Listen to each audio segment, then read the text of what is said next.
welcome to Frostbytes episode 2. Hiya. I'm your host, Cassie, and Spencer. I'm Spencer. Spencer is also a host. The sidekick. Yes. I'm going to turn Yellow's thing off. There you go. We are currently live on Twitch, and we're here for our second episode. Yeah, man. How are you doing? I'm doing well. How are you? I'm doing good. It's nice to be back. Yeah. Talk about some Vigimo games. Yep. Video games. Yeah. It's going to be fun. Yeah, today, man. What are we going to talk about today? Well, you're very excited about... Yes. Not to say that I'm not excited, but I want to share in your excitement with Spider-Man 2. Yep. And so I'm gonna request that you give me like a bit of a crash course Can totally do that. in what to expect before I were to jump into Spider-Man 2. Great. Yeah, and then there's some kind of sad 3DS and Wii U news as well. Yes, there is. Yeah. And there's also some hardware news in the PlayStation world. Ooh. As well. We can talk about that too. Cool. And yeah, big Fortnite update Nice. this week and stuff. So we Cool. can touch on all that. But first, let's kind of like recap what we talked about last time, which was we talked about, well, it was the Nintendo Direct that day. Yes. Since then, the Pokemon DLC came out. There was F-Zero 99 and a bunch of other games announced, Thousand Year Door, that kind of stuff. So what's actually out since then? Well, I guess the Pokemon DLC, have you finished it? Yeah, I did the story of it. I'm like 6 Pokemon away from completing the Kitakami Nice. Pokedex. Sweet.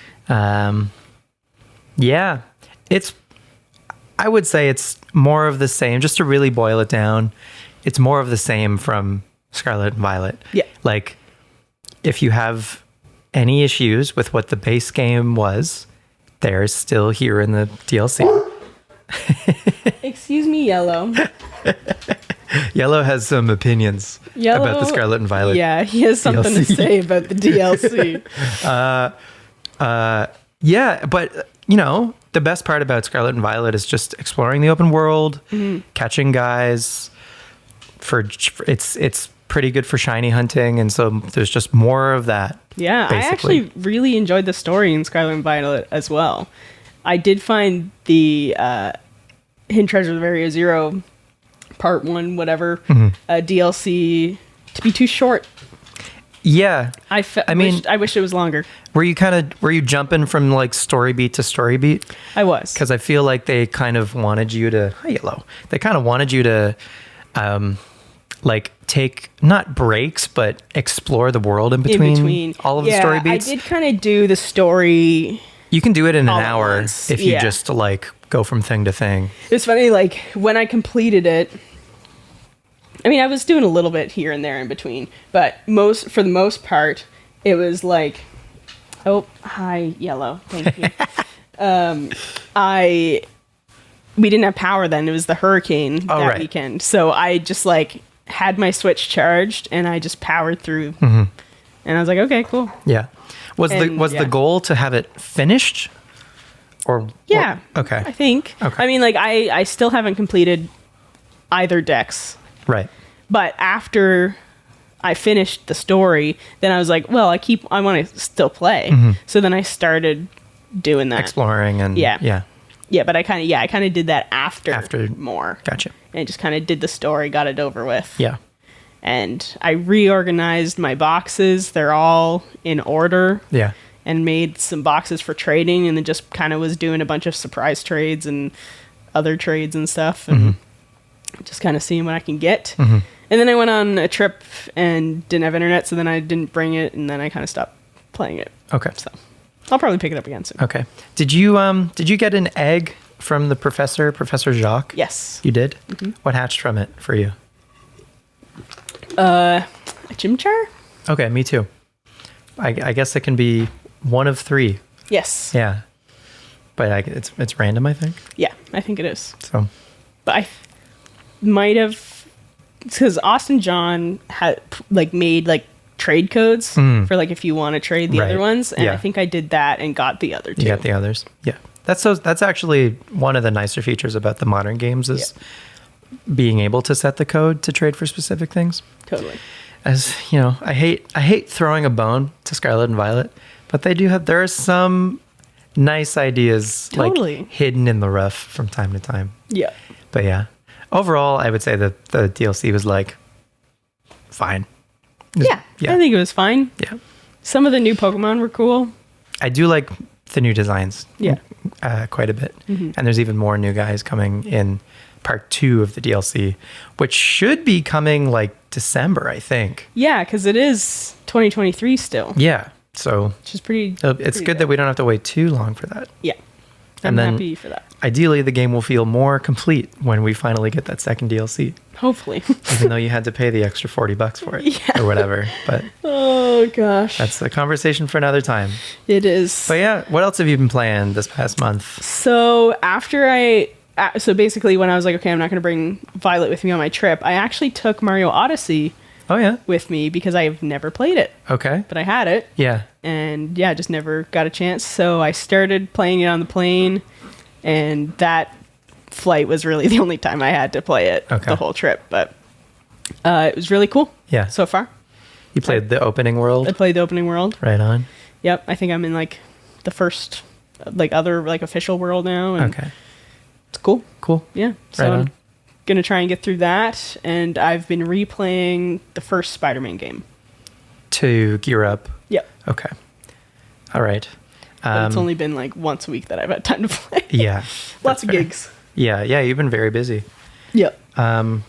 So one of the surprise announcements from the Direct was F-Zero 99. Yes. And my initial reaction to it was not like disappointed, because I was still happy to see something new for F-Zero. Mm-hmm. But I think kind of like most people that were anticipating anything F-Zero related, they were hoping for a remake of F-Zero GX, which was the GameCube game, which is arguably one of the best F-Zeros in the series. Right. So I was kind of down on 99. And then I tried it. Yeah. I have played that game more than anything this month, more than most games this year. I've played this game. It's so addictive. It's so, I can't believe how much I love maybe this game, Cassie. It all right. It like, and it was like, oh my God. How do I even, okay. So F-Zero 99 is based on the original, last episode I said the NES F-Zero. That's a mistake. SNES F-Zero was the very first one. Okay. It had the whole Mode 7 thing with the 3D background, and then that's eventually what turned into Super Mario Kart.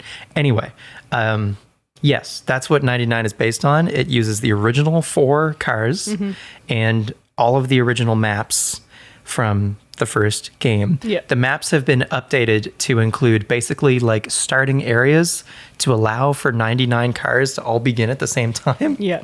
And it's so smart, and it's so fun, and they've like updated the driving mechanics in the game. Like, if you go back and play the very original version, the driving feels a little slippery, and there's no boost or anything. You just have a health meter in the top right-hand corner. In this game, and they've borrowed this from other future F-Zero games where this was implemented, your health bar and your boost are the same bar. Oh. So there's this really interesting risk reward to, if you want to go faster to get ahead in the pack, it's going to cost you some health. Oh, but if you want to drive safer, you're going to stay healthy, but you're not going to win, right? You need to boost to win. Okay. And then they've like implemented other new ideas. So anytime there's a collision, cars will drop these yellow, they're called super sparks. Your car will pick them up, and you fill a meter that lets you drive on the Skyway, which is a road that goes above the regular track. And it kind of functions like a bullet bill in Mario Kart, right? It allows you to kind of get ahead of the pack if you're falling behind a little bit. Right. But you can use them in really strategic locations on the courses to like skip extra sections of the course. And just like plainly, you can use them to not be in the back of the pack, because after every lap, the bottom 5 racers are ranked out. Right. So if you're in the bottom 5, you lose. You can also, and then if your health bar is empty at any point in the race, you crash out and you lose the race that way as well. Whoa. So there's like so much to it, and it's been great to see F-Zero back in the conversation. Yeah. It's been great to see people like hopeful about the series again after it's been kind of dead for 20 years. Yeah. And it's kind of bigger streamers that I didn't think, like, you know how like a lot of games will come out and people will play them once or twice. They'll play them for like a day. As like a passing thing and then move on. A lot of people are still playing a month in. Wow. Still playing 99. That's great. Which is great. And they still, they've had one update where they added like a new batch of tracks. And there's one other update that's coming, I think, next Thursday. Okay. I think is when the King League tracks, which are the hardest tracks in the game, are going to be one of the King League tracks, I think, is in the game right now. Maybe one or two. I don't remember. Anyway, they're going to add the rest of the King League tracks, and then and then the game is going to be like fully there with all of the tracks. Wow. And then we'll see if they add more stuff or whatever. But I was shocked about how much I am still enjoying this game and like wanting to go back to it. Well, like you said, like it's nice that the franchise is kind of getting another chance and getting not only people who are fans of it in the first place, but also people that are new to it and haven't had a chance to try it out, get to try out the original game, but in a new, more modernized in a new way. framework. Yeah, absolutely. Because the original game is very much about precision. Like you learn the tracks and you race them well, and it's almost like doing time trials in Mario Kart, where you're just trying to like go for like the perfect run for 3 laps. That's kind of what F-Zero is right. Just like precision, where this is, I think, more strategic with the boost. And then also you're racing against 98 other people, and you can get KOs that add another layer. And yeah, it's crazy. But that's the other thing is like, I asked a friend of mine if he'd tried it yet. And he kind of like, I don't know, brushed it off. He said, "Oh, bumper car simulator." I said, "No, I promise it is not that. It is not so frenetic that you don't have control of your car. You still do. Yeah. There's an element of chaos, but it's controlled chaos." Anyway, I could talk at length. I don't want to bore people because I think I've talked about it enough. No, I think this is great. But it's like such a nice surprise for the year. You know, something that like we weren't expecting, and then a series as well getting this new life. Hopefully injected. It means that, you know, maybe I would say probably not in the Switch's lifetime, maybe in the Switch 2, that maybe there's a new F-Zero game that comes out, or maybe they bring GX. Yeah. That'd be cool. I haven't tried it yet. I want to though, and especially after hearing how excited you are about it, I think it'd be cool to at least check it out. And it's nice that it's free as long as you're a Switch Online subscriber. And so that's a lot of people already, where this game is just already accessible. You know, it's not like an additional $20. Like there was a Kirby game that came out, Kirby's Dream Buffet. Oh, okay. It was like, that might not be the name. Anyway, it's kind of like Fall Guys meets Kirby. Interesting. But it was like $25 or $30, I think. Cute game, but I think would have had way more people try it if it was similar to this, where it was a Switch Online bonus. And I think Switch Online still kind of needs those like carrots to entice people, because it's still, especially when the online doesn't work, still doesn't feel worth it a lot of the time. A lot of the time, it doesn't. Yeah. It gets better with every new addition to the catalogs of Game Boy and NES. The more they add, the better it feels. Yeah, but how much can they substitute poor online with legacy games? Yeah. Right? Like online still needs to function. And if it isn't, for games like Smash, for instance, it just feels bad. And I mean, you know, Nintendo's never been good at their online, but maybe someday. Yeah. Maybe the next console. Yeah. Miraculously, Mario Kart 8, for some reason, its online has been like 99%. Yeah, it's actually Like, pretty good. Fine. I don't know what it is about Mario Kart that works where the other games don't. But yeah, so that's been like most of my month has been F-Zero. But I've also tried a couple of other games. Sea of Stars. That looks good. Have you seen anything about this game? Yeah, so I played a couple hours of that, just the beginning of it. Really great. If you like RPGs but you don't like to grind, all of the fights in this game are not scripted. Like, you can go back to an area that you've been to and fight enemies again if you need to. Yeah. But there aren't like random encounters or anything like that. There's all of the enemies are in the overworld, and the combat itself is timed, kind of like Paper Mario or Mario RPG, right? Where you'll do an attack and you can time an input to either increase your damage, and then if you're ever about to take a hit, you can time an input to decrease the damage that you take. Right. So even though it's turn-based, it still feels much more interactive and interesting than traditional turn-based. The art style in it is great. The music is amazing. The environments are great.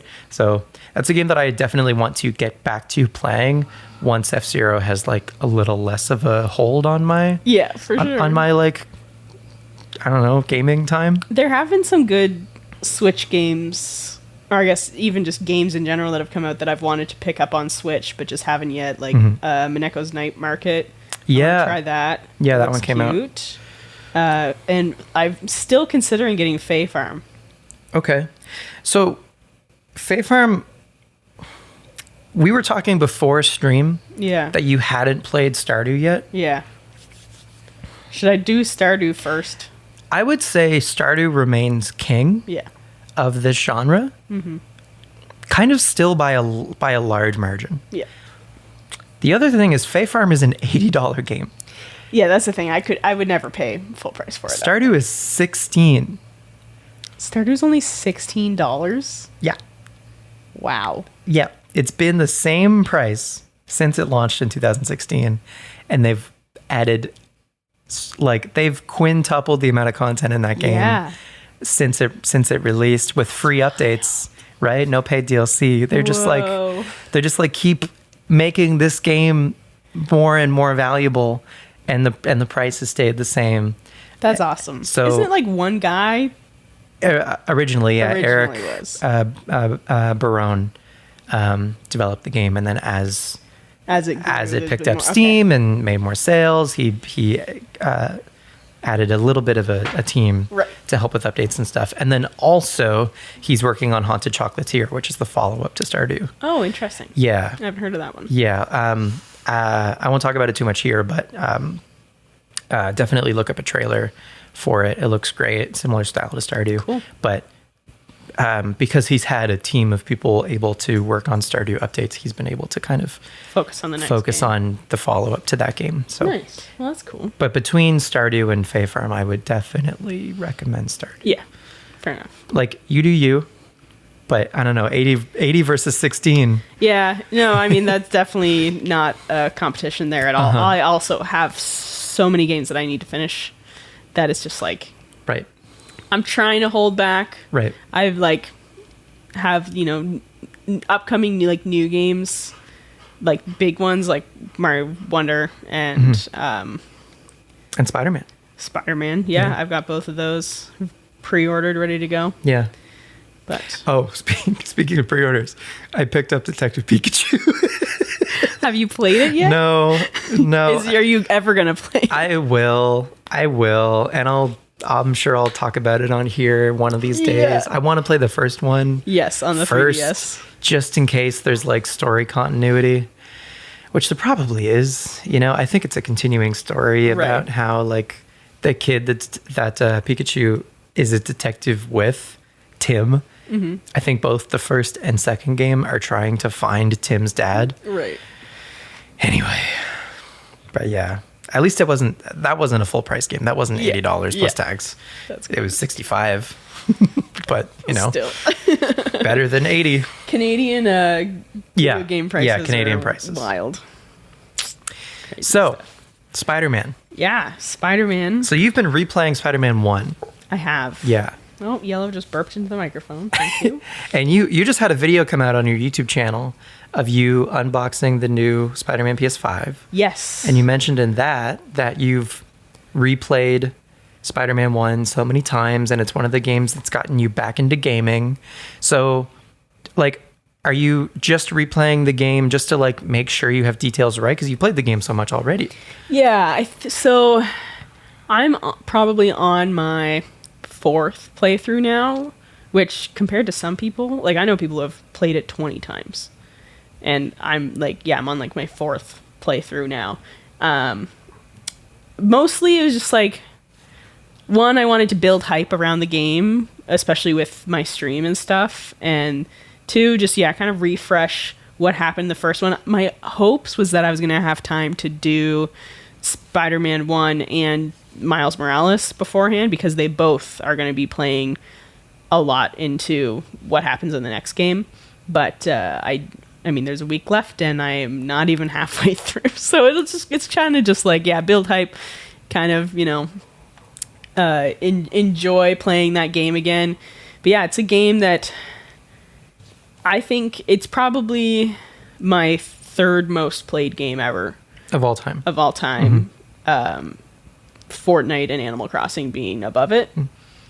And I'm sure, you know, it'll pass Animal Crossing because I haven't really been playing that. Mm-hmm. But yeah, it's a great game. I love it a lot. And it's just really nice to be in that world again, and like seeing, like, I'm playing Spider-Man Remastered on the PS5, which came with Miles Morales, kind of. Seeing how good this game looks just gets me so excited for the next one, because I know it's going to be better. Like, even the remastered version, like, yeah, it's remastered, but it still mostly has a lot of the stuff that the PS4 version had. And just knowing, like, this next game was built for exclusively the PS5, or at least for now, it was, like, built with the PS5 in mind. It's just, I know it's just gonna be so, like, graphically beautiful, and, like, just hearing about all the different features that they've added. Like, I've watched all the trailers, I've watched a bunch of reviews of people who got, like, first looks at the game, and at first I was like, do I want to, like, kind of spoil things? I want to know as much as I can about it. So, like, it just, I think it's going to be, like, another Game of the Year contender, for sure. So you played Breath of the Wild, like, right before Tears of the Kingdom. Yeah. So is there something about playing, like, the first game before the second that you just like to be caught up on everything, but, like, have it all fresh? Yeah, I think a lot of it is having it fresh in my mind. And, you know, I mean, it feels like I'm just continuing the story, and it helps with not, you know, yeah, like, forgetting different features that happen, or, like, different story moments that happened. And I think, you know, sometimes I'm worried that it's gonna make me burn out from the game sooner, but I haven't experienced that yet. So okay, because you enjoy it so much. I enjoy it so much. Yeah, it's like one of your favorite things. Yeah. So what is it about Spider-Man 1 that made you just play it over and over again? I think, I mean, mostly, like, the swinging around. It's just so fun. It's like driving in a Grand Theft Auto game. Yeah, exactly. Yeah. It's just like, there were times where I would just swing around New York until, like, 2 a.m. just having fun, like, just chatting with friends and just swinging around, because it was just so relaxing. Mm. And I mean, there's a lot to do in the game too. Like, there's 3 different, like, DLC missions on top of the regular story. And then a lot of, like, side things and, like, collectibles and stuff you can get. And just, like, a lot of, like localized, like, street crime stuff that you can do. And I also just, like, huge Spider-Man fan, grew up with, you know, Spider-Man. And it also, I think, has a level of nostalgia, because I played, like, the PS1 Spider-Man game growing up. And that was, like, the first game of really being like, oh my god, this feels like Spider-Man, like, swinging around Spider-Man. And now it's just, like, a whole nother level. You really feel like you're slinging webs out of your brain. It does. Well, like, on top of, like, with the PS5 like haptic feedback on the controller, it really like it feels like it. Okay. Cool. So As much as a controller. Yeah, as much as it can emulate it. Yeah. So can you give me? I haven't played Spider-Man 1 for PlayStation 4. Can you give me, and like, we're gonna get into spoiler territory. So I guess for anyone, if you care about spoilers, just letting you know, incoming. But yeah, can you kind of give me like a crash course on like what happens in the first game, the story, and then how that maybe leads into 2? Sure. Okay. So I guess maybe we'll kind of talk about both Spider-Man 1 and Miles Morales a bit. So the main thing in the first Spider-Man game, I mean, it starts with you going to fight Wilson Fisk, Kingpin. Okay. And you do catch him, and I think he ends up going to jail, but he still has a bunch of people around the town. There's like kind of 3 main villains in it. Okay. So Kingpin is one of them. And you're also, I mean, there's a bunch of other like essentially what happens is the Sinister Six is formed, which is like, who are the Sinister Six? Notorious in Spider-Man's history as being like it's a group of 6 villains. It can be a variety of them. In this game, is it Doc Ock? Doc Ock. Green Goblin? Goblin isn't in this one. Oh, Goblin's not in this one? Nope. Okay. Rip Willem Dafoe. Scorpio, Vulture. Oh, yeah. Michael Keaton. Yep. Who else is in this one? See, I'm not this far in the game yet. You said Kingpin. Kingpin. So is he one of the 6? I don't think he counts as a 6. Okay. I could be wrong. Okay. Who else is in this? You got Doc Ock, Scorpio. So I guess just in general, other villains that are in the game. Yeah. Shocker's in it. Okay. Rhino's in it. Okay. See, I've been playing a lot of Marvel Snap, so I like actually know who these characters are because of that. Maybe Rhino isn't it. Maybe Rhino is in Miles. The story in Spider-Man 1 for PlayStation 4 is unique to that game, right?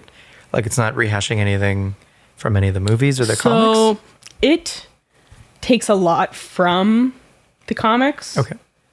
But it is its own twist. Okay. Yeah. Cool. It is Insomniac's own twist on the game. Gotcha. That's cool. Basically, yeah, the 3 main ones are Wilson Fisk, Mr. Negative, which is Martin Lee, and Doc Ock. Okay. So, Martin Lee, Mr. Negative, works at Feast, which is where Aunt May works. And ends up being this big bad guy who, spoilers again, is part of a thing that kills Miles' dad. Okay. Yeah. In the first game. Yeah. Like pre Miles Morales. Yeah, so Miles is in the first game. Oh, okay. He's not Spider-Man in it. Right. He's not Spider-Man yet. Okay. And then there's this whole like thing they want to like disperse into the air. And it's like very pandemic-y. Oh, okay. Again, can't remember it perfectly. But essentially it also kills Aunt May. Oh, really? Yeah. Oh. Mm-hmm. So those are like the big spoilers in the game. Yeah. Yeah, Aunt May dies. And so I guess one of the other things, I know this is all over the place. Doc Ock is like the big main villain. Okay. Start of the game, you find out you have to go fight Wilson Fisk. And then you find out that Peter is working in a lab for Otto Octavius. Oh. So he's working with Otto Octavius. And at some point, Peter's at the lab fixing his Spider-Man suit. And Otto walks in. Mm-hmm. And it's like, oh, I didn't know. I was like, oh, it makes sense that you work for Spider-Man. Otto doesn't think that Peter is Spider-Man. No, yeah. He thinks that Peter works for Spider-Man. Uh-huh. Not is Spider-Man. Yeah. So he leads on. Uh-huh. And then later find out that he knew. Yeah, and so then Doc Ock, he ends up turning into Doc Ock, forming the Sinister Six, breaking all of these villains that throughout the game you put away. Okay. Breaking them out of prison. Uh-huh. And then you have to fight them all, and the final boss is Doc Ock. Okay. And it's... Is there like a big, like, boss rush right at the end, right before Doc Ock? Yeah, it's kind of like you fight them all, like, in sequence. Okay. And then you fight Doc Ock at the end. Like in Mega Man. Maybe. I don't know. But yeah, like, lots of cool story stuff. Like, you like, get back kind of with Mary Jane. Okay. Early in the game, you find out that they, like, broke up, like, 6 months ago. Okay. And then they start, like, talking again because they, like, accidentally ran into each other during a mission. Okay. And Martin Lee, who's Mr. Negative, kind of has this, like, gang called the Inner City Demons. Okay. And they're trying to, like, disperse this thing. I think Norman Osborn has something to do with it, too. Harry Osborn is also kind of part of it. He's not physically there, but he's sick. And has these, like, little mini lab things around the city that, like, you can, like, earn points from and, like, do stuff with. And has a couple story things in it, which leads up to the second game. So basically you go into Norman's house, or, like, penthouse or whatever, and are, like, doing a stealth mission, like, searching around, and you end up finding, like, the last scene, like, it's like post-credits or something. I don't remember exactly. So again, it's been a while since I've actually played through the whole thing. Mm-hmm. Basically, after there's, like, a scene with Norman Osborn and Kirk Connors, and they talk about how there's this thing that might be the cure to heal Harry, and then it, like, cuts to, like, the symbiote. Oh. Yeah. Okay. So that's, like, very short, all over the place Spider-Man PS4. Okay. And then Miles Morales, it's a little bit more disconnected, I guess. Essentially at the start of that one / the end of the other game, Miles gets bit by a spider, finds out he's Spider-Man, is, like, friends with Peter, and, like, tells him. And they're like, oh, cool, we can be Spider-Man together. And then because Peter and Mary Jane are back together, Mary Jane gets this opportunity to go abroad to work, and he goes with her. Okay. And so then Miles is the only Spider-Man. Only one in the city. Yeah. Uh-huh. For a little bit. Uh-huh. And there's this whole thing with, like, the Prowler, which is, like, one of Miles's, like, it's Miles's uncle, and is, like, a big villain in his world. And then there's, what's that other villain that's, like, there's another, like, main villain. I don't remember what her fucking name is. But it's, like, very similar in a way to, like, how the demons, like, the Inner City Demons were in the first game. Are these just, like, just, like, regular, like, enemies that you, like, kind of like Goonies that you run into. Yeah, okay. For the most part, and I can't remember what else. I know it's in the wintertime. Yeah. Miles Morales is, like, set in like, around Christmas time. Yeah. Also a really cool game. And yeah, I guess a part of the, like, story-wise is kind of, like, working through him, one, figuring out how to be Spider-Man, and two, like, dealing with the grief of losing his dad. Yeah. Because that's still fresh for him. Yeah. Right. And so Spider-Man 2 seems to play onto both of those stories, and, like, apparently Martin Lee is in it again. Okay. And you see, like, the trailer, you see him, his hair's, like, all long, he's all scruffy, and he's wearing, like, orange jumpsuit. So he's like, this is Mr. Negative? Yeah, Mr. Okay. Negative. All right. Breaks out of prison, maybe? I don't know. But Miles is not happy with him. Yeah. Peter is also, like, you know, in a weird spot where he's figuring out how to live without Aunt May. Right. So they're both kind of like dealing with a similar thing, but in a different way. Yeah. And then Harry's back. Okay. He's actually here. And they're exploring the symbiote because they think it can heal him. And it takes over Peter. And he gets angry. Mm-hmm. And the lizard's in it, which is really cool. Yep. Cool. Venom's in it. Is Craven? Yes, Craven is also a big villain in the that Hunter? Yeah. That's his full name? Craven the Hunter. Yeah. He was prominently featured in the trailer, right? Mm-hmm. Is he like the main villain this time around, do you think? One of them for sure. One of them, okay. Yeah, so if they do like another big three, he'll definitely I feel like it'll be the... like Venom, Craven, and the lizard. Okay. They're going to be the main ones? Yeah, I've seen like some footage of people doing boss fights with the lizard. Yeah. And it looks really cool. So I remember watching one, it was just like it was in like a PlayStation Presents thing where they just had like a good like 10 minutes maybe of gameplay. And I remember you were kind of swapping back and forth between playing as Peter and playing as Miles. And Peter seemed to be turning a little less concerned about like civilian safety and things like this. And Miles is like, hey man, watch out. Maybe don't be, Don't be a jerk. Yeah. And Peter's like, we just gotta get the back. We just gotta do the mission, right? He's becoming a little more, I don't know, self-interested maybe. Yeah. So what do you think that's about? I mean, that's the symbiote. Right. Doing that. Taking over? Yeah. So, but how, like, do you have any maybe predictions about what that's going to do in the story? I've heard some rumors. Okay. Or some ideas that people have had. Okay. I personally, I feel like I don't think it'll get too bad. Okay. A lot of people think that someone is going to get hurt. Or die. Because it seems in that, maybe it wasn't that trailer, but one of the trailers, Mary Jane looks very scared. Of Peter. So I don't know what that's gonna do. But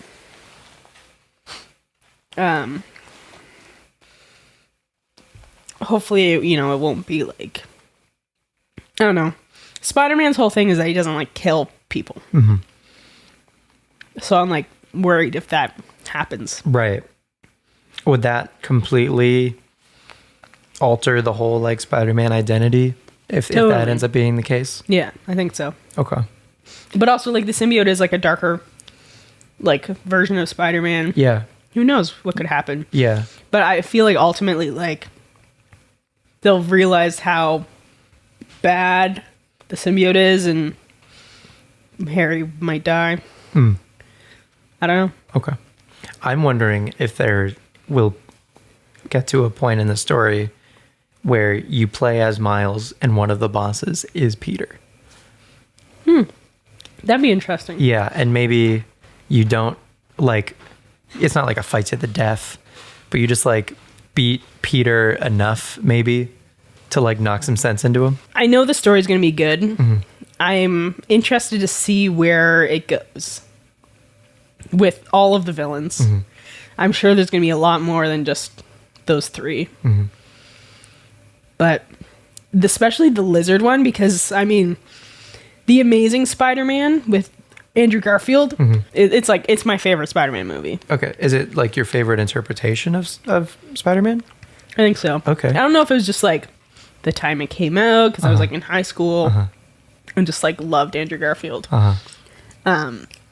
But like that is like the main interpretation of the lizard that I know. Okay. So like I'm interested to see how similar this version of lizard is to that versus like what I've read in the comics and stuff.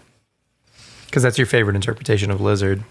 You're hoping. Well, it's like my only interpretation of the lizard, really. Besides, like I've read like one comic series that had him in it. Okay. Which is pretty good. And I actually feel like from what I've seen, this game seems like it's going to be very similar to those comics. Okay. So Nick Spencer's run of The Amazing Spider-Man, which started like 2018 and finished last year or so. Like someone else took it over and now it kind of sucks. But they had a whole like Kraven story where Peter gets the black suit and has to survive Kraven's last hunt, where Kraven gets every Spider-Man villain ever. Whoa. To like go into, they all like were locked in Central Park and just like tried to kill Peter, basically. So I want to see like if it's similar to that, because that was really cool. And like, yeah, every villain. Kirk Connors wasn't one of those villains actually. Kirk Connors helped Peter. Okay. In that, I'm pretty sure. Okay. It's the whole thing, which like villain is that guy? Oh, sorry, Kirk Connors is the Lizard. Is the Lizard? Yeah. Okay, gotcha. So that's the thing, is they have like names, real life names, and they have real life names and then villain names. Yeah. Yeah. Yeah, Lizard is gonna be super cool though. The design at first I was like, I don't know, but then the more I've seen, it looks great. Yeah. Is Lizard kind of like a Teenage Mutant Ninja Turtle situation? Where like he becomes like he is or I guess they were baby turtle. Never mind. Because he's a dude who becomes a lizard, right? Yeah. So basically, I guess one of the main like Lizard stories is that he's a scientist, works at Oscorp for Norman Osborn. Something happens to his arm, and so he like lost an arm, and he tries to grow it back. Like how a lizard can grow its tail. Right. Uses lizards in his testing to try and come up with some sort of formula to regrow a limb. Okay. Gets it wrong, turns into the lizard. Okay. He becomes the lizard man. Yep. And he's like, well, I'm a lizard. I have to be evil now. Yeah. But there's some stories where like he can go back and forth. Okay. Between lizard and normal him. Okay. Cool. Yeah. So you're obviously very excited for Spider-Man 2. I'm so stoked. Yeah. Got my 19 inches of Venom pre-order. Yeah. Okay. Which, folks that don't know, the collector's edition has a statue of Venom fighting Peter and Miles, and it is 19 inches tall. Whoa. And PlayStation made a tweet, and it said, "Get ready for 19 inches of Venom." Whoa. And it's like, okay. I bet they knew what they were doing. Probably. With that one. I mean, it's got great marketing. It does. It's yeah. great marketing in general. But yeah, so I have the collector's edition pre-ordered. I actually have the regular launch disc edition pre-ordered as well. But the thing is, I'm on tour. So I actually don't get to play it on day one. I'm not going to get to play it till like the 23rd. It's kind of sad. Yeah. And Mario Wonder comes out the same day. It does. Which I also have pre-ordered, and I won't get to pick it up. Yeah. But between the two, I think we talked about this last time. You're definitely going to play Spider-Man before Mario. Oh, yeah. Yeah. Yeah. Okay. I think so. I mean, like, I don't know. It's different consoles, so I feel like my focus will probably be Spider-Man. But I'll probably also want to stream Spider-Man. Right. I mean, maybe I'll stream Mario too. Yeah. But like, I guess Mario's a lot easier for me. Just be like, oh, I'll just grab my Switch, play it in bed or something. For sure. Play it when I'm on the road. Yeah. Even though I think we have to leave the Thursday to drive up because we're driving to Ottawa. Okay.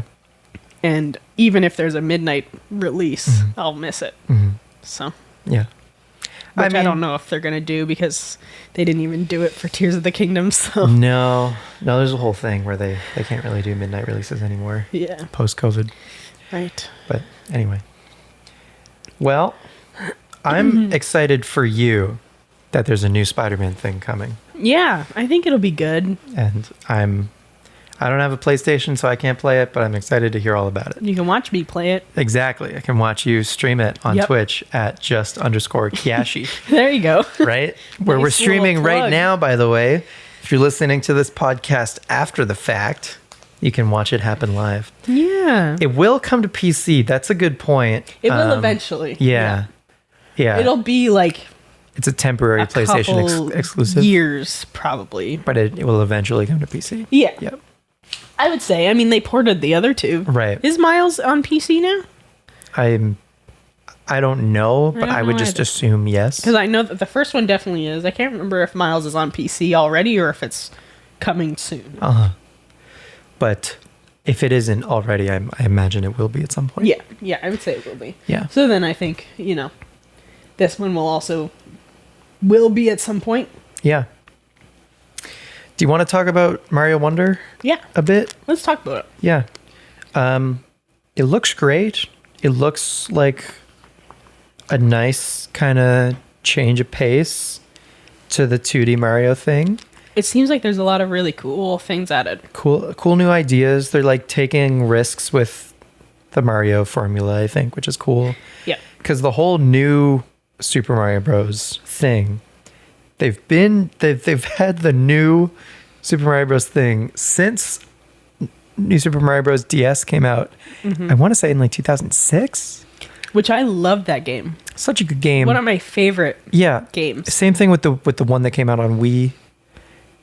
I think I played that one. Yeah, that had the propeller mushroom. Oh, yes. Yeah, I love that one. I love both those games. I think it was the new Super Mario Bros. U? Yes. That I didn't play.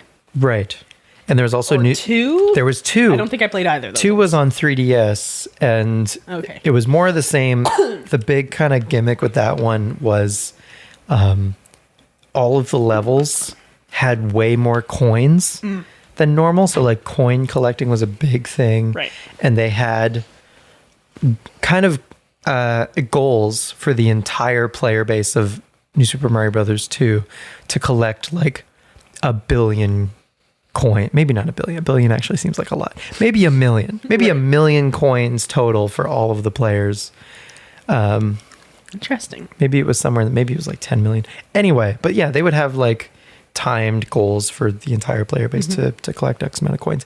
And then there were also new power-ups that were like coin specific. So Mario could get like a golden block to put on his head, and every step he took, he would gain a coin or whatever. So the faster you went, the more coins he would get. Wow. But it was like a neat new idea, but it was still more of the same. And then New Super Mario Bros. U came after that, and it was also even more of the same. And it's just, they've been kind of doing that for like 17 years now. And so 2D Mario has been wanting a fresh coat of paint for a long time. I feel like the best like 2D Mario in the past bit has been Mario Maker. Yeah, I completely forgot about Maker. Yeah, Mario Maker for 2D Mario absolutely was a really nice change of pace. You're right, I completely forgot about it. But it's still, it was really cool, the ability to like make your own levels and play levels created by other people. But it was still using the same assets. I don't know how else to put it. Just the same things from all of the previous games. I don't know. Granted, you could use them in new and interesting ways, but it was still the same tools. Right. So, yeah. And to that end, Wonder isn't just a new coat of paint. It's also bringing a lot of new ideas. It's a lot of new stuff. Yeah. And the biggest thing, I think, I forget what the proper name of them is, but it's adding like badges that you can equip to Mario to change the way that he runs or jumps or it's almost whatever. Like adding like a different ability. Yeah. How cool is that? Super cool. It's I feel like it's going to be so intuitive. It's just like as you unlock these badges, you can try them out. They're going to completely change how you play and interact with every level. And then the levels themselves they all look so interesting and unique, and there's like, and they're taking chances, which is so refreshing. There's like so many. There's new enemies. There's new power-ups. There's new like the Wonder Flower thing is really cool, where it's just like randomly changes the world in some way. Yep. And you can play as different characters. They finally took away the bouncing on each other if you're playing the couch co-op, that's true. which will be nice. Yeah. Nice for some, bad news for others. Yeah. Anyone who was like destructive when they would play 2-player Mario, but yeah, you're right. It is probably for the best. Daisy's finally playable. Thank goodness. Daisy needs the love. Yeah. And Yoshi, instead of being kind of like a mount that you would pick up in a level, Yoshi is now its own character, kind of like as an accessibility feature. Yes. So it's an easy like it has access to the flutter jump. There's some other things that like it won't die. Like people that play Yoshi and whatever that other character is. Oh, yeah. Is that Nabbit? Yeah, Nabbit. Or is Nabbit the guy from like Between Worlds? Oh. There's two kind of like thief bunny characters within Nintendo. And there's the Mario one. No, Nabbit is the Mario one. Nabbit is the Mario one. Okay. Not Rufio. Rufio? Not Rufio. Rupio, maybe? I don't remember. But you know who I'm talking about. The guy from Link Between Worlds who would sell you the items. Yes, I know exactly. I just forget his name. But anyway, I think Nabbit is the Mario one. Yeah. Anyway, yes, you're right. That's another like character with accessibility features, which is interesting that they're kind of previously Yoshi games were like Ravio. Thank you. Previously Yoshi games like the Crafted World and Woolly Worlds were accessible 2D platformers. Now that idea is kind of just baked into a Mario game where the character is the accessible option. Which is interesting. So I wonder, are they done with Yoshi games? And now Yoshi is just a character in Mario games with that idea. I love Yoshi games. I know, but it's still here in Wonder, right? Yeah. And Yoshi was kind of getting a little gimmicky too with being made out of materials like wool and whatever. Yeah. So those were I wonder if they feel like they kind of explored Yoshi, maybe, unless they have like a new idea. Or I mean, Yoshi could have its own 3D game.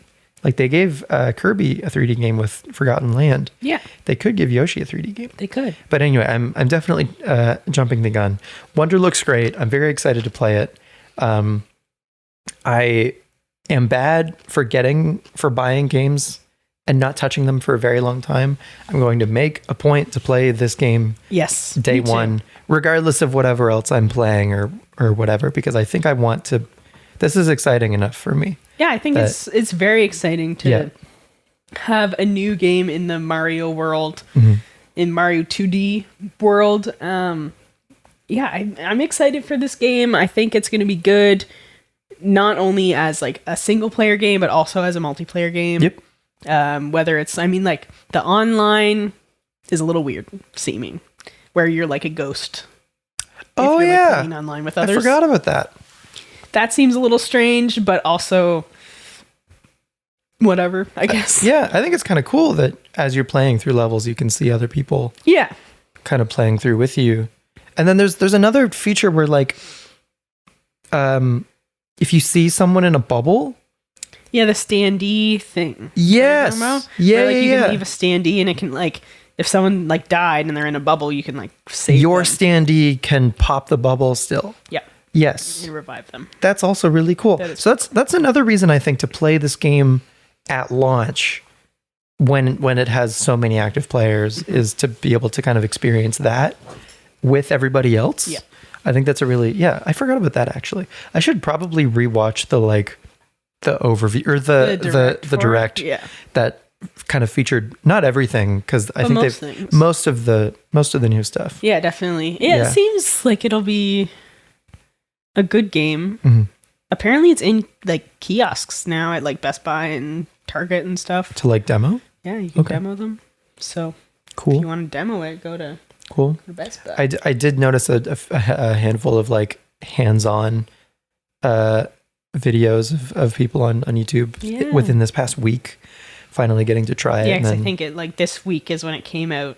Like, I saw an announcement from Best Buy Canada being like, you can demo it in store. Mario Wonder in store. But yeah, So I might go to Best Buy just to go just to give it a shot. Just for fun. Yeah. Or do I want to wait till it comes out? I don't know. I'm probably gonna wait for the full, just to be able to play it in I already my bought house. it. So. Yeah. Yeah. Whatever. But yeah, Wonder looks very good. Yeah, it does. It looks great. So within the Nintendo vein, there was some kind of sad news that came out about a week ago, I think. Yes. That did come out. Yeah. So Nintendo announced, kind of under the cover of darkness, late at night on Twitter. As they do. They were like, we are shutting down online services for 3DS and Wii U. As of early 2024, right? April 2024 is the window. There is a stipulation about that time frame, but I'll get to that. Okay. So what this means, they've already shut down the eShop. Yes. Right? So you cannot purchase digital games on your 3DS or Wii U anymore. But now you won't be able to play online with anybody. Correct. Right? Anything that had an online feature is going to be gone. So Mario Kart 7, Super Smash Bros. For 3DS and Wii U.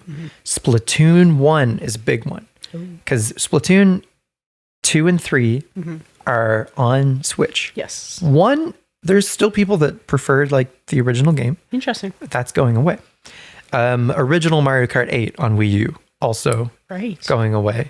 Pokemon, the ability to battle and trade with people in the 3DS games, that's going to go away. Wow. Yeah. So that's going to be big. It's a lot of games, and will you still be able to do local? So exactly, local they can never. Okay. They're not just going to like put out a firmware update for 3DS that blocks local, that turns off local wireless. That would be crazy. Yeah, that would be wild. Why would they do that? But online, they do have to like maintain those servers. Yeah, so they're just shutting down the servers and getting rid of them. Yes. Are they getting rid of them so they can make space for new servers? No, there's just so few people using them that it just makes no sense to pay for someone to keep them up. Exactly. Yeah, fair enough. I wonder if the mic just picked up my stomach growling. I don't know. Supper time. So yeah, and there's a handful of other games too, kind of like hidden gems within the Nintendo published catalog. Kid Icarus Uprising, that has online competitive multiplayer. Interesting. That's going to completely go away. Rough. So, on the one hand, it's like this gives a great excuse for a lot of these games to be ported to Switch and kind of maintain that online connectivity, but also give a whole bunch of people the opportunity to play these games for the first time. Breathe some life into these series. Kid Icarus, for instance, it has only 2 games in its franchise. Yeah. The original NES one, isn't there a Game Boy one too? Kid Icarus? Yeah, I think there is. I think there's, unless they re-released the original NES. Maybe. On Game Boy, but I think there's just the original and then Uprising for 3DS. Okay. Crazy. Yeah. Anyway, so yeah, it's sad. It's inevitable. Yeah. Because, the same thing happened with the Wii and the DS servers. But it's sad. But one thing, when they kind of put out this like written announcement, and one of the things that they said in a paragraph was something along the lines of like, should an event occur that affects our ability to provide the service. It was all like very like PR wording, you know what I mean? Yes.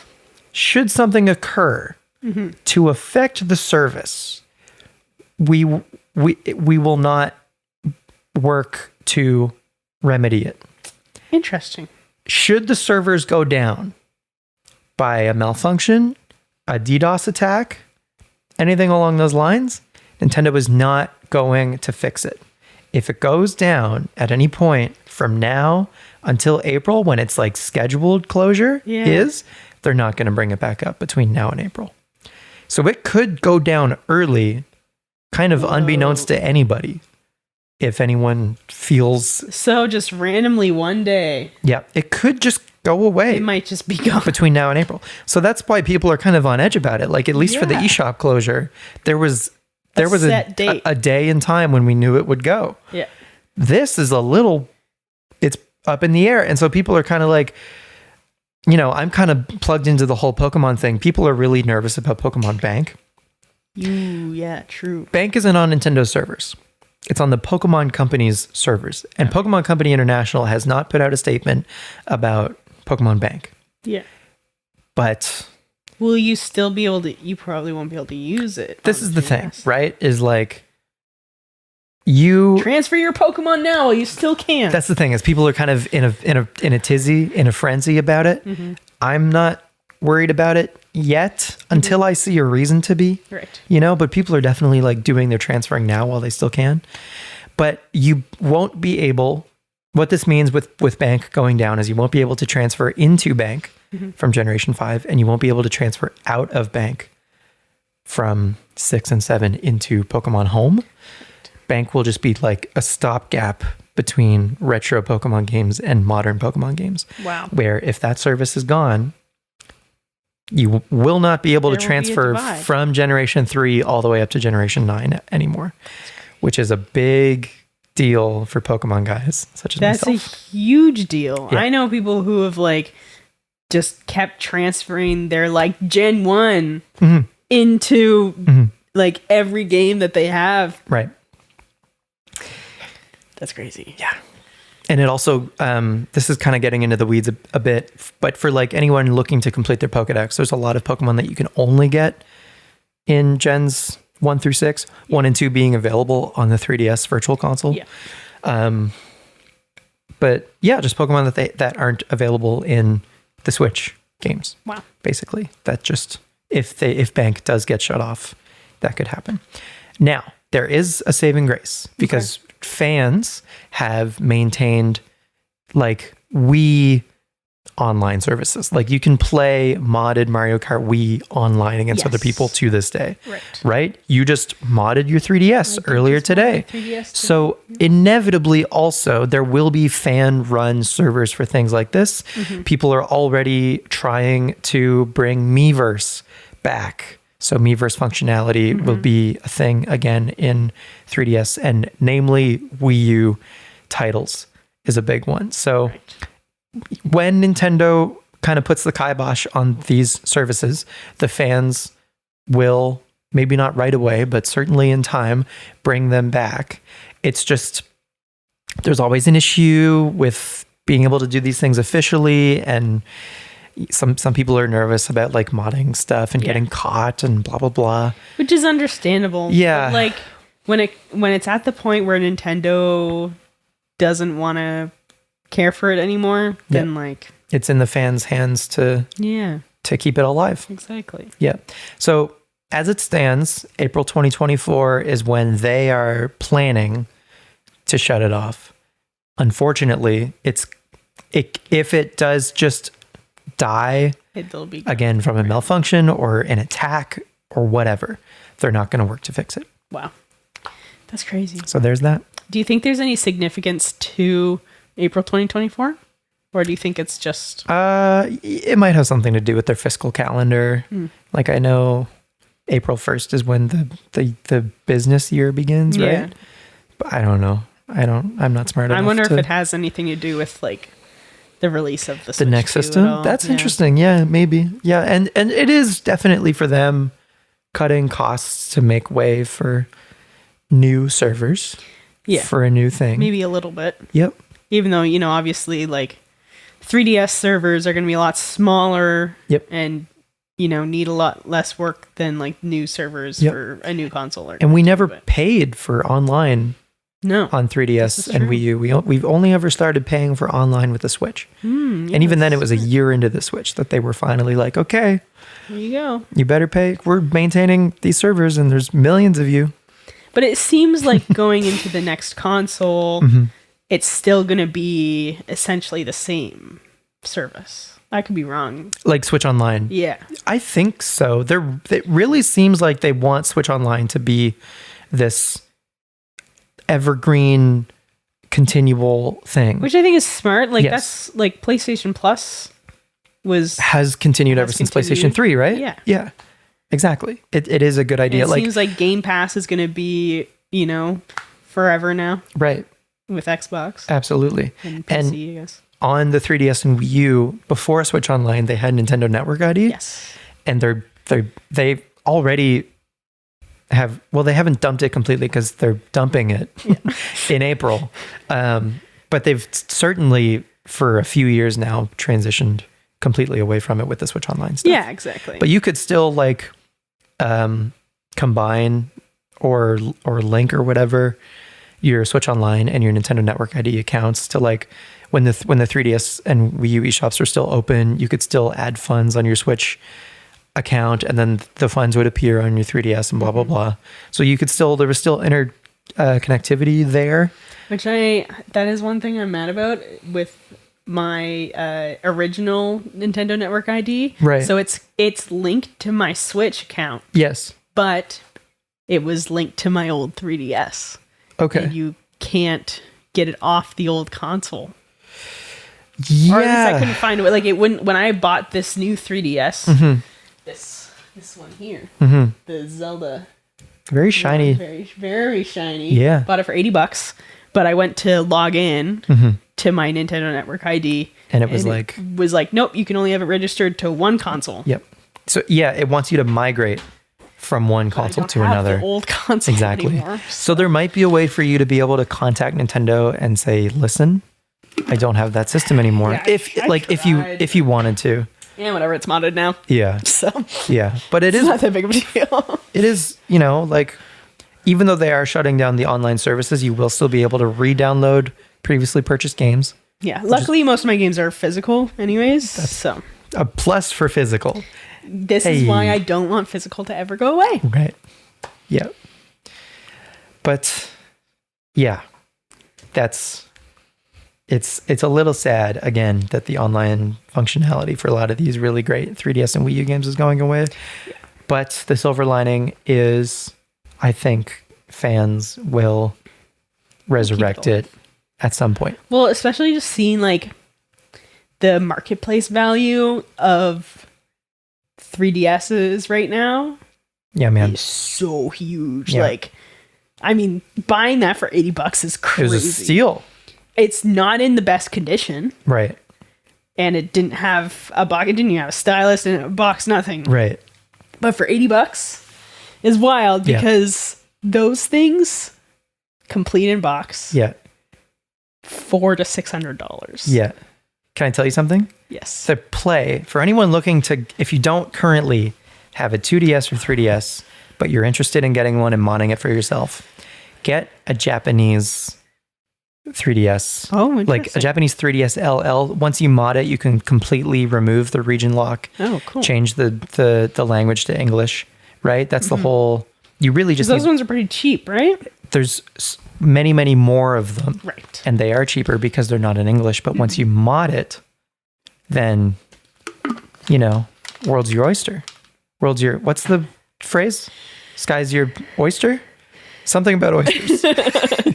Anyway, Bob's your uncle. Bob's your uncle. Yeah. So that's the play. If it's just getting the system, it is cheaper to get one Japanese from eBay or whatever. Cool. Good to know. And then that's a... Because even just a regular 3DS. Yep. And a lot of them too. Over $200 right now. Yeah. A lot of the 3DS LL, the 3DS LL, I think, instead of the XL in Japanese.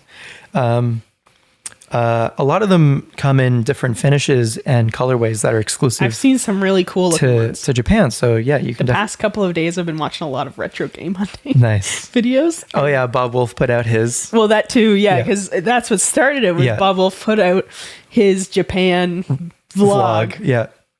Of doing that, and then I started watching a bunch of other videos, and I was like, "Fuck, this is dangerous." Yeah. It's like looking at flights to Japan. Yeah. Well, I would love to go to Japan. Yeah, someday. I'm actually learning Japanese right now. Oh, have been for 130 days or something like that. So Gambate. 130 something. I don't know. It's very slow. Yeah, man. Yeah. Well, There is one other thing oh, that I did want to mention. yeah. The PS5 Slim kind of was announced this week. Oh, okay. There is a digital version and a physical or like a disc version. Uh-huh.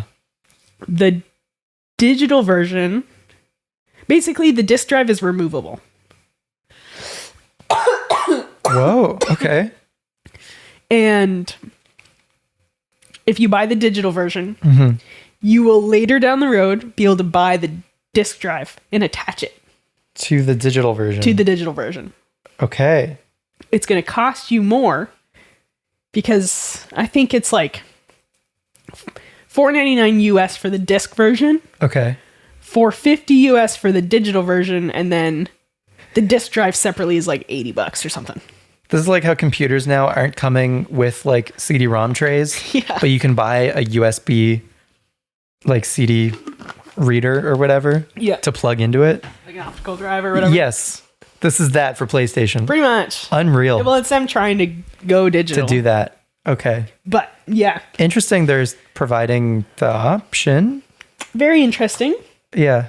It looks, it apparently like is around 30% slimmer than the original. Then the regular. The regular PlayStation? looks better. Okay.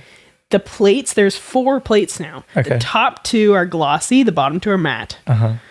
And they're apparently going to be releasing some of like their special edition plates. Not like the Spider-Man like limited edition ones, but like different colored plates for it that are specific to that, and they're not going to be interchangeable with the regular version. And yeah, it's their mid-cycle refresh, I guess. Okay. The vertical stand is separate. It's like $30. Just for the stand? Yeah, just to buy the vertical stand. The horizontal stand comes with it, but it literally looks like it's like a little latch that you like flick down. And then you have to buy the vertical stand separately if you want to play it vertically or set it up vertically. And like airflow wise, it would probably be better vertical. Maybe. Maybe. Okay. I like to have mine vertical, Okay. but yeah, I think it looks better vertical. Yeah. Yeah. I do like the standard PS5 with like the Seto Kaiba collar. Yeah. I'm a big fan. Yeah, so the pop collar's gone.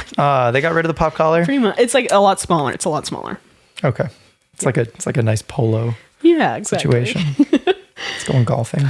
That's what's new with the PlayStation world. Is there a price reduction at all for the Slim? No, it's the Same price.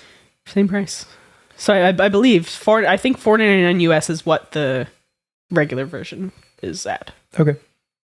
Well, which is like $6.49 Canadian or something. do you think I guess Spider-Man's coming out and you are a big Spider-Man guy. Yeah. Maybe if you detach yourself from that a little bit, Yeah.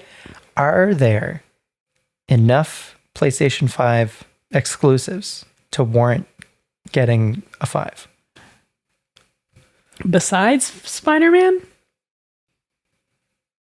there's more than Xbox. Yep. That's for sure. There's more than Xbox because there's like the Horizon series. Oh, I guess that's not exclusive now. But that's a PlayStation game. Is the Horizon Forbidden West, whatever. Yeah. That whole Horizon And yeah, series. don't worry about games getting re-released on later. PC. Okay. Like- Well, there's that. There's like Ratchet and Clank. Yeah. Final Fantasy Yeah. is Sony. God of War. God of War. Yep. The Last of Us. Uncharted. Uncharted. There's a lot of PlayStation games that are. But are there new ones for the 5 though? Not just like exclusives as a whole, but like, Yeah. has the 5 had enough to warrant getting a new system? Because they're also releasing a lot of these new games on the 4 still. Like Spider-Man 2 coming out on the 4 also? No. Okay, so it's just for the 5. It's just for the 5. Okay, so then like, again, detach yourself from the Spider-Man thing. For the most part, stopped releasing on the 4. Okay. now. They're moving on. I think for the past year or so, I'd say it's been almost exclusively 5. I remember they wanted to move on pretty soon. Yeah. Like the PlayStation 5 had been out for a year. The PlayStation 5 has been out for 2 years now. Came out 2020. No, wait, 3 years now. Came out in 2020. Uh-huh. Yeah. Yeah. So it's been, as of November, it'll be 3 years. Yep. So I think that's more than enough that they should be supporting the previous generation. Yeah. But in terms of like this kind of console thing. Yeah. But yeah, there's a lot of hardware stuff for PlayStation because they have this new refresh. Then they also have the new handheld. Oh yeah. Which that's a whole other thing. That's a whole other thing. Do you think you'll get that? Absolutely not. I have a Switch. Yeah. Although like it would be cool to play Spider-Man in bed. Yep. Handheld. Yep. You can't play Spider-Man on a plane, right? Well, that's the thing. You have to be connected to the internet for it to work. Right. It's like cloud stream. It's basically the same thing that they offer in the PlayStation app on your phone. Yeah. That you could I could connect to my PlayStation. But the game can't be run natively on the thing, right? No, it's only cloud. So not on a plane, not... Yeah. Yeah. Yeah, it's only if you have internet. Right. And then they also have their proprietary headphones that will only work with this console, this handheld, which is so dumb. Even Apple isn't that. No, you can use AirPods on any computer or any phone. So yeah, it's kind of weird. Oh, Sony. Yep, they're doing the Apple thing, but worse. Unfortunately. But yeah, that's pretty much it for PlayStation. And you're saying there's new stuff in Fortnite? Oh, yes. So this past week, Fortnitemares update, which is their big Halloween update. There's a lot of cool stuff.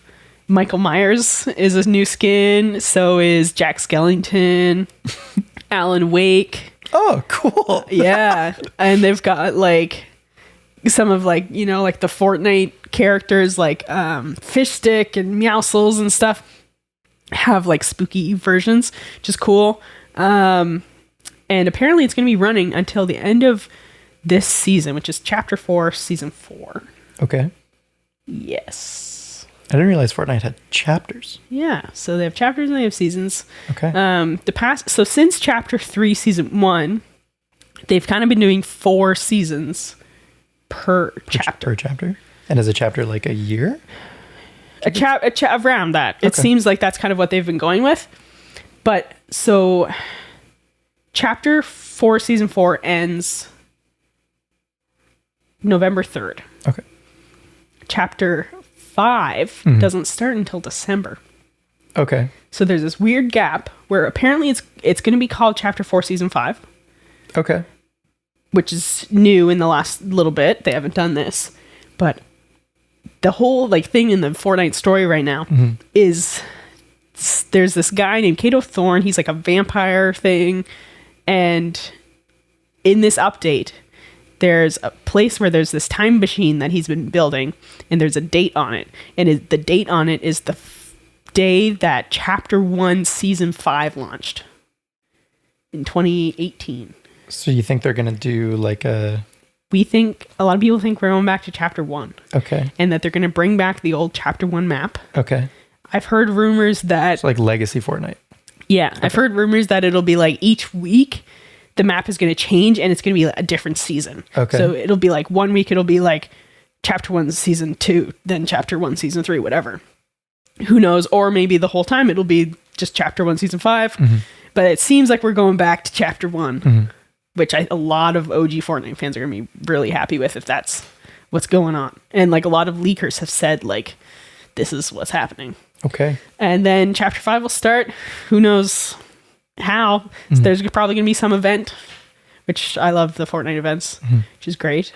I'm sad I'm busy in November. I'm probably going to miss a lot of it, but I'm excited to see what goes on. Yeah. And what they're doing and what their plan is with all of it. But that's kind of the big Fortnite news this week. Cool. But you're excited about it. Excited. Super excited. Cool. I've been playing it a lot more lately. Okay. Which is good. Yeah. Because, there was a while where I just didn't have any time.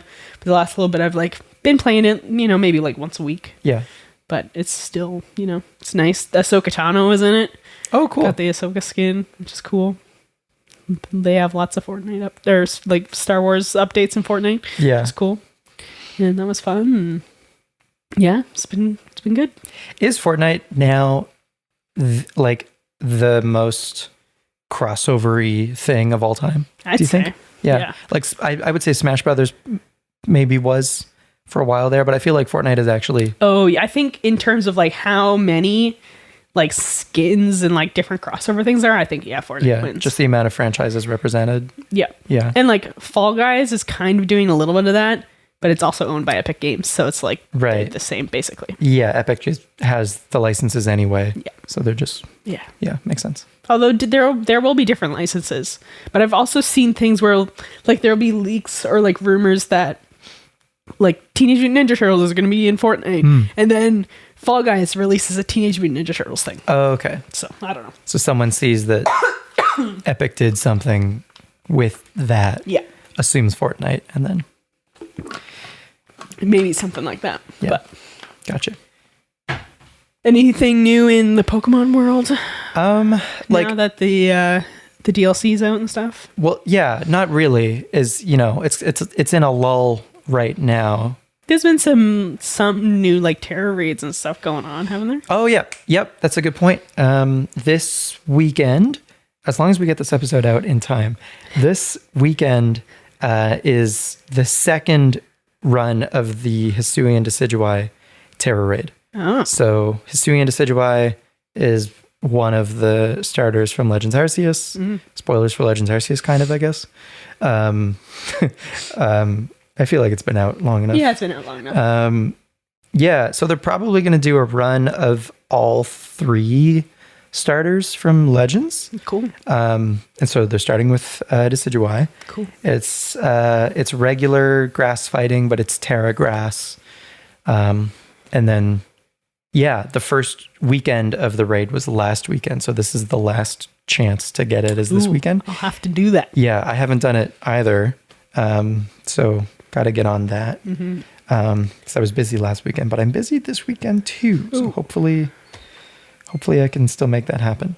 But yeah, and this is the first raid that they've done of a new Pokemon that hasn't already been obtainable in Scarlet and Violet since the big Mewtwo raid. So I feel like the Mewtwo raid was kind of like the end of a chapter for Scarlet and Violet, right? Where there was like a big kind of eventful. All of the 7-star raids are events, but Mewtwo is obviously a legendary. Yeah. And so I'm wondering, like, okay, they're going to do a few 7-star raids and then kind of bookmark it with a big eventful one. Mm-hmm. And it was interesting that for Mewtwo, they gave everybody a Mew, and then there was a special thing that you could get on your Mew if it did the Mewtwo raid. Right. So I'm wondering, like, okay, are they eventually going to do Ho-Oh and Lugia raids and give you a Celebi? And then if the Celebi participates, and like Celebi against Ho-Oh and Lugia would be hard. Just because of their typing and stuff. Yeah. But you can make things work, I'm sure. And then eventually do another one where like Deoxys is a big one. Deoxys is, so this is another thing if they do end up shutting down Pokemon Bank online servers. Deoxys is currently only obtainable in the remakes of Ruby and Sapphire, Omega Ruby and Alpha Sapphire. At the very end of those games, you catch a Deoxys. That's the only way you can catch a Deoxys. Wow. Beyond like, you can get them in events that are lost to time. So this is the only way to catch a Deoxys, right? Wow. So it'll be interesting if like they make these Pokemon obtainable in Scarlet and Violet through these raids in the future. I hope so, because locking off anything to timed events just feels bad. It's just like, these Pokemon exist. People want to use them. You just let people have them. Just let people have them. It's arbitrary. Anyway, but a lot of them they're probably going to leave a lot of things kind of tied to part 2 of the DLC. Mm-hmm. So kind of, behind a paywall. They did something similar with Sword and Shield with the Crown Tundra. Right. And Dynamax Adventures. The Crown Tundra. Yeah, it's very fetch questy. I found that to be less fetched with the Teal Mask DLC. I found that to be less fetch questy. Yeah. Because it was shorter. There are just fewer waypoints to go to and hit A. Yeah. Which I honestly appreciate. That's fair. But yeah. So yeah, the Hisuian Decidueye Terra Raid is currently happening. There isn't really anything else going on in Pokemon. Like the news, honestly, with Pokemon is just the fear that Bank could shut down. Yeah. I understand. So I guess if you're paranoid, transfer the things that you want to transfer sooner rather than later. That's all I got. I did that. I transferred my Pokemon. Okay. Actually, when I initially sold my 3DS. Right. I transferred you put everything into Bank before? Everything into Bank That's beforehand. Smart. So have you transferred from Bank to home? Yes. Okay. Yes, I did do that. Cool. So everything that you want, you have. Yeah. Which wasn't a lot, but it's still. Pokemon Y was like not the first Pokemon game that I played, but it was the first one that I actually like finished the story. Oh, okay. And like, because the other ones I was like a kid. Yeah. And played like Fire Red and I played Yellow and yeah. When I was a kid, but never like I was like, oh, this is fun, and then never actually finished the games. Gotcha. But because I didn't own them, they were just other people's that I would play. You just borrow them. Yeah, my Gotcha. sister owned Fire Red, okay, which I've been asking her to find so that I can play it. But we'll see. Yeah. Well, I mean, now that you have a new modded 3DS, you could get Fire Red. Yes, on your new modded 3DS. I've also been trying to. This is super off topic. I've been trying to find a copy of Emerald, but they are expensive. Like an authentic copy of Emerald? Copy of Emerald. Yeah, man. Emerald's up to like 200 now, which blows my mind. Yeah. That's so much. I found like a month or so ago, someone was selling Emerald for like 120, and I now wish I kind of took it because I mean it's still too much for a Game Boy game. Yes. But it's like a lot cheaper than what I've seen it for now.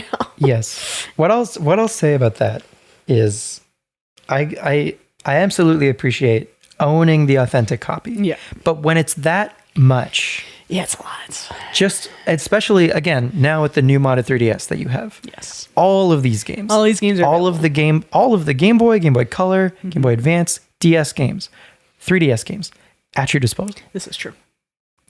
So I would guess argue it's like why? And like you can it's not like the saves for that are locked. Yeah. Like you can take the saves, put them on your SD card, put them on your computer. Like if you wanted to move stuff around and like keep things and put them into Bank or whatever, you still can. You're able to do that. Yeah. Still. Yeah. Which is great. This is true. So, as much as I'm an advocate for having the thing, yeah, when it's when a single game how expensive it is this, and Emerald's I talked about this last episode. Emerald's my favorite game of all time. Yes, it is. I wouldn't pay 200 for Emerald. No, I wouldn't pay 120 for Emerald. Yeah, it's a lot. Yeah, it's a lot. I want to start doing some hunting, but find people that don't know what they have, which is rare these days. It is, but yeah, if I can find stuff for cheap, yes, like how I found my DS for $80, yes, that would be the goal. Yeah, I know. $80 with Pokemon Y, Zelda Phantom Hourglass. Yeah, not just the system. $80 with games. $80 with games. Yeah. So, anyways, once in a blue moon, you can get lucky and find a lot of games. Yeah. Not a lot, like many. Like someone will post like a batch of games together for like it'll be like $100, but it'll be like 8 games. Yeah, exactly. And 2 of them are worth 100 on their own. Yeah, exactly. Which is nice. Yeah. So, yeah, that's probably your best bet. Anyone selling a game on its own has probably looked up how much it's worth. Exactly. Yeah, which sucks. Resale stuff is a bummer. Yeah, but what can you do? Yeah, but if you're just looking to play through a game, like if you don't care about even transferring Pokemon from Emerald or Fire Red or whatever up, you just want to experience the game for what it is. I can just this is like absolutely best case honestly scenario. Is probably what I'm going to do. Although it would be nice to just play it in the authentic on a Game Boy. On a Game Boy. Yeah, that's fair. Which Shy bought a Game Boy SP a couple years ago, and we have it. It was like reshelled. Oh. It's like clear on the outside and blue on the inside. Oh, it's pretty cool. Cool. Yeah. And we have Yoshi's Island and Donkey Kong Country Wicked. and Tony Hawk Pro Skater 2. Hell yeah. And I also have a Zatch Bell game. Oh my God. Yeah. What a deep cut. Sick. Yeah. Yo. That one's from my childhood. Yeah. Yeah. Yeah. Do you remember Battle Beat 'em On? No. No? I don't. Okay. I have a game for Battle Beat 'em On. That's Okay. like, it's like another like kind of like lesser known anime, but like a game. Anyways, we can talk about that next time. Great stuff. Yeah. Next time on Frostbytes. I think we did episode 2, did I we? think that was episode 2. Yeah. Folks, if you're still listening, thank you. Yeah. Thank you for being here. We are on all of the podcast platforms now. We're on Apple Podcasts. We're on Spotify Podcasts, Google Podcasts. Yep. You can, Wherever you get your podcasts. rate the podcast. We also put it on YouTube Yes. and live stream at Twitch once a month. Yes. So if you ever want to see the sausage get made live, You can. you can. We're live on Cassie's Twitch at just underscore. God, if one of these days I'll say underscore properly. At That's a hard word. just underscore Kyashi, Kyashi. Nice. Yeah, and then I'm it. at Caprio underscore. At Caprio underscore. CAPREO. You got it. There you go. You Underscore. can spell underscore. Yeah. Yep. Don't forget that. Yep. All right, friends. Thank you for being here. Thanks so much. I hope you have a wonderful, wonderful day. And hopefully we'll see you next time. Cue the outro.